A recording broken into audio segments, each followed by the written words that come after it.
თქვენ ყოველდღე საუბრობენ მოგესალმებით. მოხარული ვარ თქვენ გამოხატეთ თანხმობა და გამონახეთ დრო რომ მოვზადეთ ახალი საქართველოს უნივერსიტეტში. ძალიან დიდი იყო მოლოდინი ჩვენი სტუდენტების, ჩვენი სამღვდელოების, პროფესორ-მასწავლებლების. უპირველესად იქიდან გამომდინარე რომ საქართველოს ეკლესიის სინოდის წევრი და ერთ-ერთი მღვდელმთავარი ბრძანდებით, მეორე მხრივ თქვენი ეპარქია არის უცხოეთში არსებული ქართული ეპარქია, უცხოეთში, სადაც ძალიან ბევრი ჩვენი თანამემამულე გავიდა უკეთესი ცხოვრების და პირობების ძიების პროცესში და არ არის მარტივი თქვენი მდგომარეობა და საერთოდ უცხოეთში არსებული ეპარქიების მდგომარეობა, იქ მოღვაწე სამღვდელოების მდგომარეობა, გარკვეული პრობლემების სირთულეები არსებობს. და მესამეს მხრივ მე ვიტყოდი კიდევ უფრო მეტ ინტერესს იძენს თქვენი მობრძანება აქ, რამდენადაც თქვენ იმ სამყაროში მსახურობთ, აღასრულებთ მისიას, რომელ სამყაროს მიმართაც ხშირად ძალიან ბევრი ცუდი ითქმის ხოლმე და რაღაც გარკვეული სტერეოტიპები იქმნება. თუმცა ვიცით რომ კარგი და ცუდი ყველგან არის, ხო? დადებითი და უარყოფითი.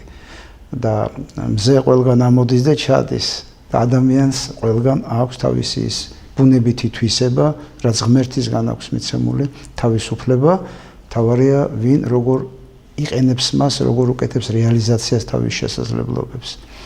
აი ბევრი საკითხი, რომელიც არსებობს ადამიანის გონებაში, თავს იყრის დღევანდელ დღეს ერთად და ამდენად განსაკუთრებით საინტერესო იყო შეხვედრა, რომელიც ახლა შედგა და ბუნებრივია აქედან გამოწვეული ის აქტიური დისკუსიაც და შეკითხვები, რომლებიც გაისმა აუდიტორიაში. ჩვენ 21 საუკუნეში ვცხოვრობთ, ამას ხშირად ხაზგასმა ხდება ამისი, აი ჩვენი დროის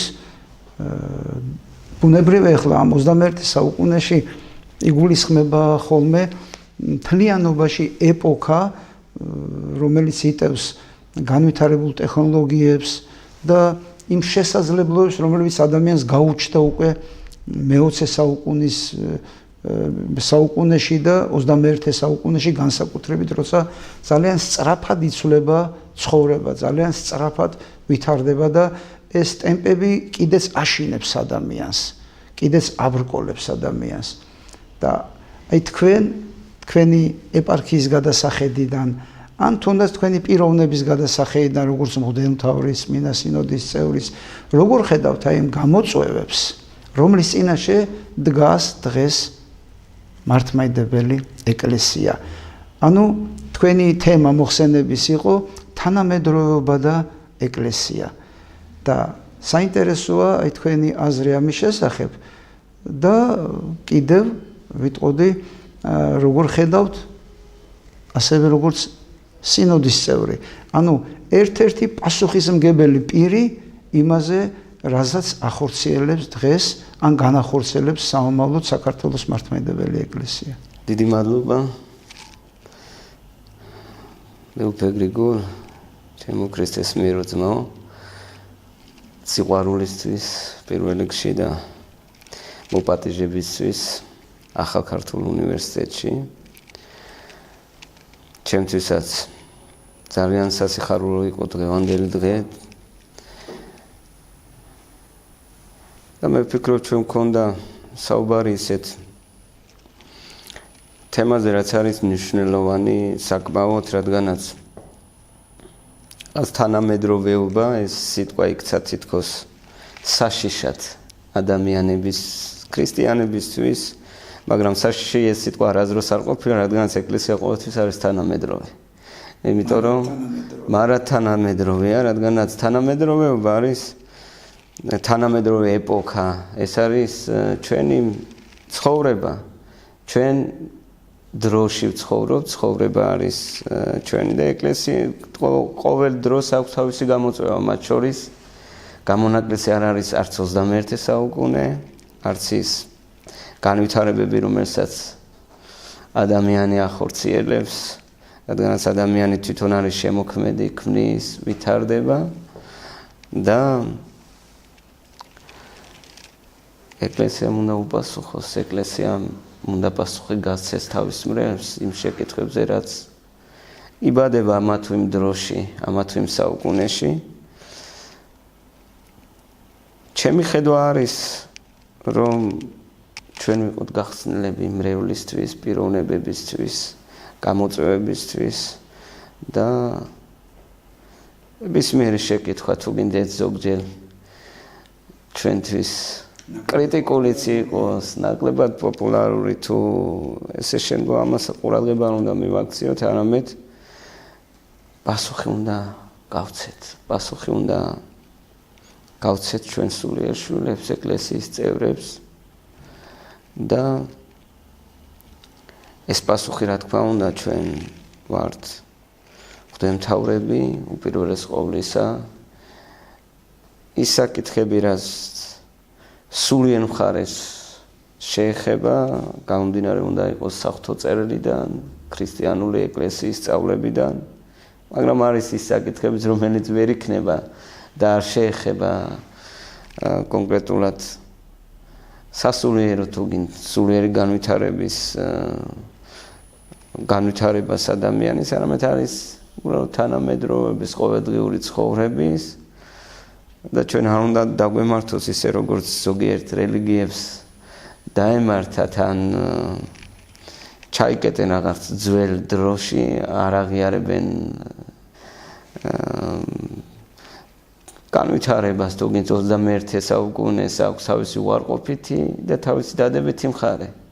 ტექნოლოგიური განვითარება, თუ გირათ დღევანდელი, რაც ვფიქრობ, პიკში არის ტექნოლოგიური განვითარების სამყარო, ჩვენ უნდა მივიღოთ მისი დადებითი მხარე. აი თუ გინდ დღევანდელი ჩვენი მესიჯი თანამედროვე ტექნოლოგიურ განვითარების შედეგია, რომ ჩვენ შეგვიძლია აზრი, ქრისტეს სიტყვა, საღვთო სწავლება მივაწოდოთ ჩვენ მრევლს უფრო სწრაფად და თქვა უნდა აქვს მასშტაბურად და რასაც ვფიქრობ, რომ თანამედროვე განვითარების ერთ-ერთი ესევე დადებითი მხარე ესეც არის. ამიტომ რაც უფრო მეტად ურთიერთობა გვექნება ხალხთან, მრევლთან, რაც უფრო გახსნილები ვიქნებით, რაც უფრო გულწრფელები ვიქნებით და თუ გინდ ჩვენ პრობლემებს შევხედავთ ისე არა რაღაც დამალვით, არამედ თუ ოჯახში მე ვფიქრობ, რომ ოჯახში თუ კი არის პრობლემა, ის პრობლემა მოგვარდება მაშინ, როდესაც პრობლემა შეშლდება, პრობლემას დავინახავთ და ასევე მოვძებნით გზას, რომ როგორ შეიძლება ესეთვის პრობლემა მოგვარდეს. არ არსებობს პრობლემა, რომლის მოგვარებაც არ შეიძლებოდეს, თუ კი არის ამის ნდობა. იმაზე დიდი პრობლემა არ ყოფილა, რაც ადამიანის დაცემამ გამოიწვია სამყაროში, მაგრამ იესო ქრისტეს განკაცებით დაბრუნდით ჩვენ ღმერთთან. თავარი ადამიანის მიზანი ესეც არის. თავარი პრობლემა, რაც იყო ადამიანის, იყო სიკვდილი და ზუსტად ეხლა ვიმყოფებით აღდგომის პერიოდში და სიკვდილზე გამარჯვება მოხდა. ამაზე დიდი პრობლემა არ იყო ადამიანის, რომ მიეცა სიკვდილს. ეს პრობლემა მოგვარდა და ნებისმიერი პრობლემა არის მოგვარებადი. ნებისმიერი პრობლემა შეიძლება მოგვარდეს, თუ კი ადამიანს აქვს ამის სული. არსებობს პრობლემები, რომლებიც ყოველდღიურად ჩნდება ადამიანის ცხოვრებაში, შესაბამისად ეკლესიის ცხოვრებაში, რადგან ეს არის ადამიანთა სულიერი ერთობა, რომლის უხილავი თავი საეკლესიო სწავლების თანახმად არის თვით უფალი ჩვენი იესო ქრისტე. ხო და ბუნებრივია ახლა სადაც ადამიანია, იქ არის ცოდვაც და სადაც არის ცოდვა, იქ იჩენს თავს პრობლემები. ისევ უმეტეს შემთხვევაში სუბიექტური მიზეზებიდან გამომდინარე, არსებობს ობიექტურიც, რა თქმა უნდა. მაგრამ არსებობს გამოწვევები, ხშირად ისმის ეს სიტყვა გამოწვევები, რა გამოწვევების წინაშე ვდგავართ და ახლა აი მათ შორის გარკვეული განსხვავება არსებობს. ბუნებრივია, რომ გამოწვევა არის ის ფენომენი, რომელიც კონკრეტულ დროს თავს იჩენს მოვლენა, რომელსაც ჩვენ გარკვეულწილად პასუხი უნდა გავცეთ. მოვლენა, რომლის მიმართ ჩვენი პოზიცია უნდა გამოვხატოთ, მაგრამ ეს ყველაფერი იმდაგვარად უნდა მოხდეს, რომ არ მოხდეს დათმობა იმ ფუნდამენტური სწავლებისა, რასაც ეყრდნობა, ეფუძნება საერთოდ ეკლესიური მართლმადიდებლური სწავლება, მოდი ასე ვთქვათ ჩვენ. და ეს არის სწავლება, რომელსაც არა მხოლოდ საქართველოს სამოციქულო ეკლესია, არამედ ერთი წმინდა კათოლიკე და სამოციქულო ეკლესია ეყრდნობა. და ჩვენ ბუნებრივად ვართ აი ამ ერთი ეკლესიის წევრები, ადგილობრივი ეკლესია ქვია. შესაბამისად, არსებობს გამოწვევები, რომლის წინაშე დგას მსოფლიო მართლმადიდებელი ეკლესია, მსოფლიო მართლმადიდებლობა და არსებობს გამოწვევები, რომელიც ჩვენს რეალობაში არის. გამოწვევები ყოველთვის იყო ადამიანის ცხოვრებაში და ეკლესიაში. ეკლესია ჩვენ ადამიანები შევადგენთ, ამიტომ გამოწვევები არის ვფიქრობ საქართველოს მართლმადიდებელი ეკლესიისთვის, რომელიც არის ერთი წმინდა კათოლიკე და სამოციქულო ეკლესიის ნაწილი, ყველაზე დიდი გამოწვევა არის ის, რომ ჩვენ არ გავაკეთოთ რაღაც იზოლირება, თუ გინდ და გავითავისოთ, რომ ვართ ერთი ეკლესიის წევრები, რომელსაც წარმოადგენენ სხვა საპატრიარქოები და ჩვენი პრობლემა, ჩვენი ეკლესიის პრობლემა არ არის მხოლოდ ჩვენი ეკლესიის, არამედ ეს არის სხვა ადგილობრივი ეკლესიებისათვის, რადგან ჩვენ ერთ ქრისტეს სხეულს წარმოადგენთ და ასევე მათი პრობლემაც უნდა იყოს ჩვენი პრობლემა. ჩვენ არ შეიძლება შევხედოთ ისე ამ საკითხს, თუ გინდ მე წარმოვადგენ უცხოეთის ეპარქიას და ის პრობლემები, რომელიც არის, ჩვენ ვისაუბრეთ დღეს ამ პრობლემების შესახებ გარკვეულწილად უცხოეთის ეპარქიაში, ის პრობლემები არ დგას აქ საქართველოს ეპარქიებში, რომელიც ტერიტორიულად საქართველოსია, მაგრამ პრობლემები გვაქვს ჩვენ უცხოეთში, იმ მღვდელმთავრებს, რომლებიც უცხოეთში მსახურობენ. ის განსაკუთრებული გარემო, რომელშიც უწევს ეკლესიას თავისი მისიის განხორციელება, ხომ? ეს არის დაუშვათ ის კულტურული გარემო, სივრცე, სადაც არის, ის საკანონმდებლო ბაზა, ის სახელმწიფო, რომელშიც თქვენ ამ შემთხვევაში კონკრეტულ შემთხვევაში გიწევთ მსახურების განხორციელება და თავისთავად ცხადია სხვადასხვა რეალობის წინაშე ვდგავართ, არის რაღაც საერთო, ერთიანი გლობალური მსოფლიო მოვლენა თუ პრობლემები, მაგრამ არის ის საკითხები, რომელიც ადგილზე იჩენს თავს და რომელსაც ადეკვატური პასუხი ჭირდება ადგილზე.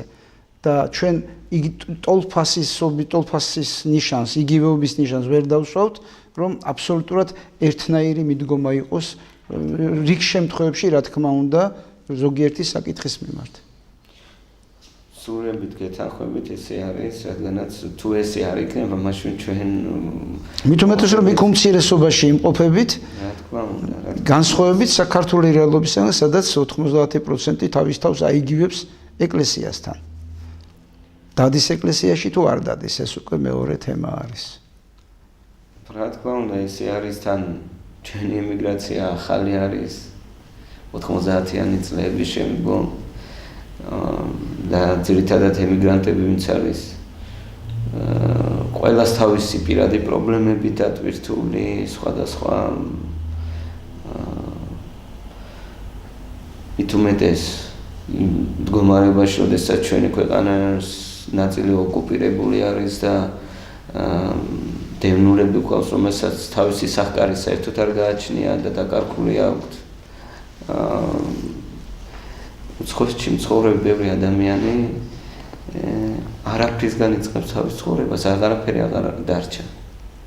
სამწუხაროდ უმეტესი ნაწილი სწორედ ამ წლებიდან ოკუპაციის ტერიტორიების დაკარგვის შემდგომ წავიდა უცხოეთში და ამის შემდგომ დაიწყო ჩვენი ემიგრაციის, ჩვენი თანამოქალაქეების გადინება და ძალიან ბევრი პრობლემა, რომელსაც ვახსენე და კიდევ ვიტყვი, რომ ვფიქრობ, რომ ეკლესია და სახელმწიფო გარკვეული ყურადღება მხოლოდ ის არ უნდა იფიქროს, რომ ემიგრანტებს არ აქვს გაჭირვება და ეგ სამუშაოები აქვს და აქეთ უნდა დაგვეხმაროს, არამედ ჩვენ ეკლესიამ და სახელმწიფომ უნდა იფიქროს და იზრუნოს იმაზე, რომ დავეხმაროთ იქ მცხოვრებ ადამიანებს. არ ვამბობ კონკრეტულად რაღაცა თავის პირად პრობლემების მოგვარებაში, არამედ ფიქრი არის ჩვენ შვილებზე. ჩვენ როდესაც ვამბობთ, რომ ხშირად ვამბობთ, რომ ჩვენ მომავალ თაობას, მე არ ვიტყოდი მომავალ თაობას. მომავალი თაობა არის ის თაობა, რომელიც ჯერ არ დაბადებულა, ის თაობა, რომელიც შეიძლება დედის მუცელში არის, ან უნდა ჩაისახოს და მომიდეს, მაგრამ ის არის ჩვენი აწ, ისინი უკვე ჩვენთან ერთად ცხოვრობენ. და ჩვენ თუ მათ არ განვიხილავთ ჩვენთან ერთად ყოფობაში, რომ რა გავაკეთოთ მათთვის, აღარ იქნება მომავალი. აღარ გვექნება მომავალი. და ამიტომ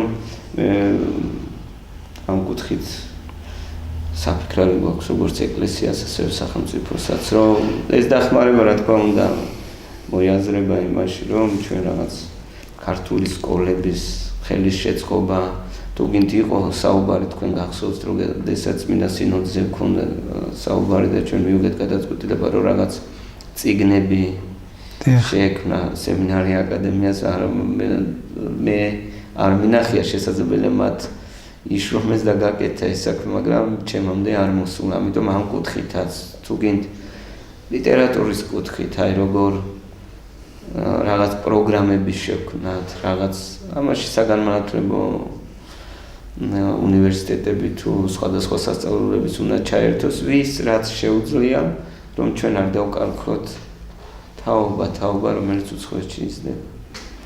აი, როდესაც პირველი ემიგრაცია გაჩნდა უკვე ახალ დროში, ახალი ემიგრაცია, მაშინ გაჩნდა დღის წესრიგში სწორედ დადგა საკითხი უცხოეთში ქართული ეპარქიის დაფუძნების შესახებ და ეს ძალიან მნიშვნელოვანი გადაწყვეტილება იყო წმინდა სინოდისა და ძალიან ბევრი ადამიანისთვის დიდი ნუგეში იყო. თუმცა რასაც თქვენ ბრძანებთ ახლა, აი ამ მნიშვნელოვან გადაწყვეტილებას შემდგომში ნელ-ნელა მოჰყვა და გამოიკვეთა გარკვეული სირთულეებიც, რომლებიც როგორც ახლა თქვენ ამბობთ, თქვენ ისურვებდით, რომ ეს გადაწყვეტილი იყოს, რაც გაგიადვილებდათ უცხოეთში თქვენ მსახურებას. აი თქვენ ამბობთ, რომ ძალიან ბევრი ადამიანი ძირითადში შეიძლება უმრავლესობაც იქ გარდა სასულიერო მსახურებისა, ტაძარში სატაძრო მსახურებისა, ასევე სამოქალაქო სამსახურში არის სხვადასხვა სამუშაო, ზოგი მშენებლობაზეა, ზოგი სხვადასხვა დაცვის სამსახურია, ზოგი დარაჯია შეიძლება, ხო, ანუ სხვადასხვა ტიპის და ეს არც თუ იშვიათად ცოტა კრიტიკულად განიხილება ხოლმე ზოგიერთი ადამიანებისაგან, რომლებიც აი მოდით ასე ვთქვათ, პირობით ისეთ კომფორტულ გარემოში მსახურობენ, რომელშიც ჩვენ საქართველოში რო ვიმყოფებით. აი სწორედ ამას ვამბობ, როდესაც ვამბობ, რომ ჩვენ არ შეიძლება მხოლოდ ვიფიქროთ და განვიხილოთ ის, რაც ხდება საქართველოში. ეკლესიას შევხედოთ მხოლოდ საქართველოში მდგომარეობით და აქაური მრევლის თუ პრობლემები რაც არის, იმის მიხედვით არამედ მსოფლიო ეკლესიის. თუ გინდ ჩვენი ეპარქიების, რომლებიც უცხოეთში არის და ის სასულიერო პირები, რომელთაც აი მათი შრომა არის ფასდაუდებელი, მე ვიტყოდი, იმიტომ რომ ძალიან რთულია ჩემთვის პირადად, მე არ მომწევია ესეთი სამსახური უცხოეთში, რადგანაც მე მაინც ოჯახი არ მყავს, მონაზონი ვიყავი და მონასტერში ვცხოვრობდი, მაგრამ რა თქმა უნდა და მაგრამ მათ ვისაც ოჯახი ყავს სასულიერო პირს უცხოეთში და თან მსახურობს, მათ არ აქვს ეკლესიიდან ისეთი შემოსავალი, რომ თავისი ოჯახები არჩინონ და იმის ფასად, რომ იქ მოემსახურონ და სულიერი საზრდოც მიაწოდოს მრევს, ასევე უწევს ფიზიკური მუშაობას. და ამ კუთხით მე უცხოეთში ვინც მსახურობს სასულიერო პირების სამრევლოებში ძალიან დიდ მადლიერებას გამოვხატავ და მე ვფიქრობ კრიტიკის ნაცვლად დასაფასებელია იმ ადამიანების იქ ყოფნა და მსახურება. ვიტყვი იმასაც, რა თქმა უნდა, რომ ეკლესია ჩვენ არა ვართ მხოლოდ ქართველებისთვის. ეკლესიის კარი არის ყველასთვის ნაციონალური კუთხით არ აქვს ამას მნიშვნელობა, ვინ რომელი ერისშვილი იქნება, ვისაც ქრისტესთან ერთობა უნდა და ქრისტეს გზაზე სვლა უნდა, ყველა ადამიანისთვის უცხოეთში კარიღია.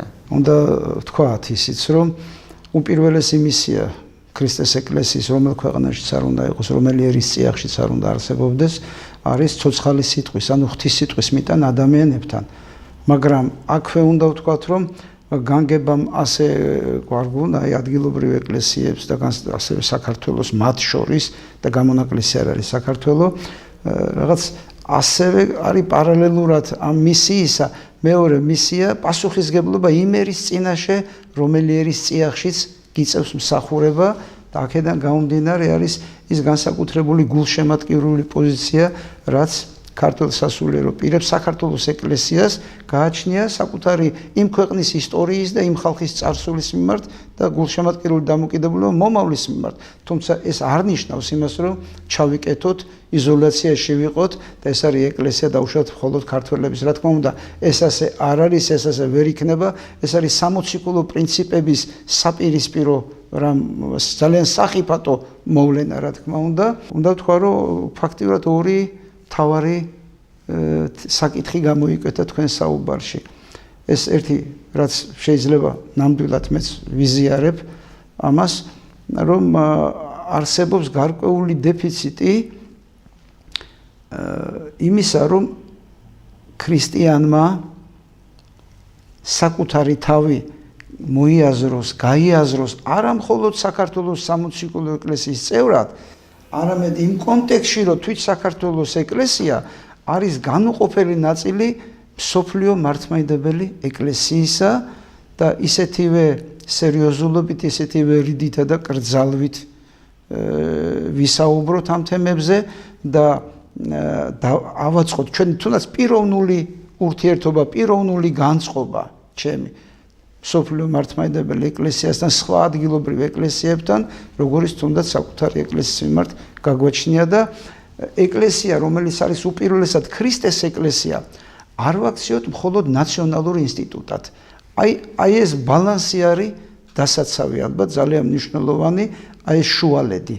ეს სამეუფო გზა ამ შემთხვევაში, ამ კონკრეტულ შემთხვევაში და მეორე ალბათ რომ უცხოეთში არსებული ეპარქიები, ქართული ეპარქიები საჭიროებენ განსაკუთრებულ ყურადღებას და მზრუნველობას. იმიტომ რომ როდესაც ჩვენ საუბრობთ ქართული სულიერობის, ქრისტიანული კულტურის ქართულ ძეგლებზე უცხოეთში, ეს ის პერიოდებია, როდესაც ისინი თავის არ შექმნილა, ქართველები აშენებდნენ, ქმნიდნენ იქ, ეს არა მარტო სულიერების კულტურის კერა იყო, იქიდან შემოდიოდა სინათლე ფაქტიურად ჩვენს ქვეყანაში და ამას ყველაფერს ქმნიდა ის ადამიანები, რომლებიც იმ პერიოდში იმ სისტემის თუ იმ სტრუქტურის პირობებში წარმოადგენდნენ მმართველებს, ხელისუფლებას, სახელმწიფოს წარმოადგენდნენ. და მე ასე გავიაზრე თქვენი გულისტკივილი, რომ სახელმწიფოსგან, უშუალოდ სახელმწიფოსგან მეტი ხარდაჭერა, ან უბრალოდ ხარდაჭერა გჭირდებათ არა მარტო იმ სამართლებრივი საკითხების მოგვარებაში, არამედ ელემენტარული საკითხების გადაწყვეტის საქმეში, რომელიც დაკავშირებულია იგივე იმ სამრევლო სკოლებთან, ხომ? ჩვენი ქართველი, ანუ თანამემამულების, რომლებიც ემიგრაციაში არიან, ქართველებად შენარჩუნების საქმეში, რომ ცნობიერება არ წაიშალოს მათში ქართული, ეროვნული, იყონ იმ ქვეყანაში, იცხოვრონ კი ბატონო, ეს მათი არჩევანია და პატივს სცემთ, მაგრამ ამავდროულად თავის ფესვებთან, ძირებთან კავშირი რომ არ გაწყვიტონ და ისინი ასევე ჩვენთვის ყოველთვის მნიშვნელოვანი პიროვნებები და ადამიანები იქნებიან მომავალშიც. მადლობა მინდა გითხრათ. ძალიან დიდი მადლობა ჩვენი უნივერსიტეტისთვის, თქვენი მობრძანება საკმაოდ საინტერესო იყო, სასარგებლოც იყო და ფიქრობ ძალიან დასამახსოვრებელი და ბევრის მთქმელი აქ შეკრებილი აუდიტორიისათვის. ღმერთმა გაგახაროთ, უღრმესი მადლობა. დიდი მადლობას გიხდით ასევე პირადად მე და წარმატებებს უსურვებს უნივერსიტეტს. მეც მომავალში ვფიქრობ, რომ თქვენი რადგანაც სწავლა ჩვენი გრძელდება სიცოცხლის ბოლომდე, მომავალში ვფიქრობ, რომ სტუდენტიც ვიქნები თქვენი და დიდი სიამძალე სამეცნიერო კუთხით გავაგრძელებ სწავლას თქვენ სასწავლებელში.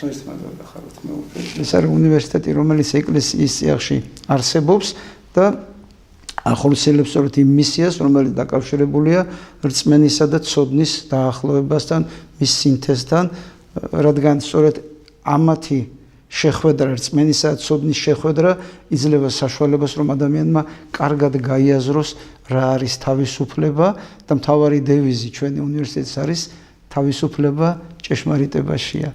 ასე რომ ღმერთმა თქვენი მსახურება დალოცა, აკურთხა და გისურვებთ, რომ წარმატებით განახორციელოთ ჩვენს მრევლს, ჩვენს სულიერ შვილებს ამერიკაში გადაეცით ჩვენი დიდი სიყვარული და მუდმივი მოლოდინი სამშობლოში.